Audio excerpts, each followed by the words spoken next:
I started at this new job not long ago, and since the first day I've known there was a camera in my office. I don't think it's necessarily weird to have cameras in an office setting. There's cameras in all sorts of places for all kinds of reasons. But the camera in my office isn't any sort of built-in fixture, and my individual office room is the only office with a camera in it. On my first day of the job, I realized my boss was too aware of my actions. He said something to me that threw me off, and I knew he wouldn't have brought it up unless he had been watching me do something. It was just too coincidental, but it was casual at the same time, so it wasn't a direct allusion to the camera he has. But immediately after that incident, I scanned around the room, and I found a camera nestled into a cubby with a small wire that leads into his adjacent office. My other boss has also indirectly responded to my actions in the group chat. The few times I had spent an excessive amount of time on my phone were times that the "Hey guys, let me know if you guys need anything to work on. I know things are slow" messages would trickle in. Anything that seemed to hint at me being watched was also said or done ambiguously enough that they weren't revealing anything about being able to see me, as if I'm not supposed to know I'm being watched, and that's what is unsettling to me. The camera is pointed directly at me, not the door, not the front of my desk, not anywhere else that would make sense for security. I've looked at everyone else's offices and didn't see a single camera. The camera is pointed specifically at me, and I don't even deal with money or anything that could be stolen. I don't know if I should bring this up. I'm not entirely mad, and I guess I understand the reasoning, like making sure I'm on task or some shit. It just bothers me a little that I can be watched whenever, and they never even disclosed that. I feel like someone being constantly monitored has the right to know that they are, especially since I'm the only one being watched like this. I at least use it to my advantage because I know not to be on my phone.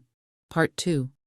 There's no HR, but the camera was removed thanks to IT. So as previously stated, I still never said anything about the camera. I wasn't really comfortable with it, but I got used to being conscious of my actions, so they weren't seeing anything I didn't want them to. There also isn't some sort of HR to talk to about this or anything like that, but our IT guy came in, and he asked my boss about it. I wasn't in the room, so I didn't hear entire conversation, but the first thing I heard was my boss saying that the camera was there before my office ever was. Something about using it to see the front door originally, I guess. That was a weird excuse to me, though, because I've been there for at least 2 months at this point, and there's no way they could have accidentally watched me as much as it felt like they had been. Hearing the conversation out loud also confirmed beyond a shadow of a doubt that it was a camera, and that I wasn't paranoid. The IT guy must have felt some type of way about it, because I didn't hear what he said, but I heard my boss say something about, "Well, it's not like I was just watching her in her office," in sorta a quieter, sheepishly defensive way. Nobody said anything to me while they were removing it. They took it from his side, not mine, but they instead put it where it would be facing the front door. This happened just over a week ago. I haven't posted an update until now because I was waiting to see if the camera would be put back. I really wanted to see if they were going to put it back a few days after IT left, because that would have been wild. But it's been over a week now. The camera is still away from me. It'll take some time before I stop feeling like I'm being watched all the time, though. I'm really curious what the guy said to my boss, whether he said something about it not being allowed, or if he called it flat out creepy, haha. But I'm glad he did say something, as it got resolved without me ever having to say anything. I'd like to think he low-key had my back. I've still just been acting as if I've never known and haven't said anything about it, and work carries on.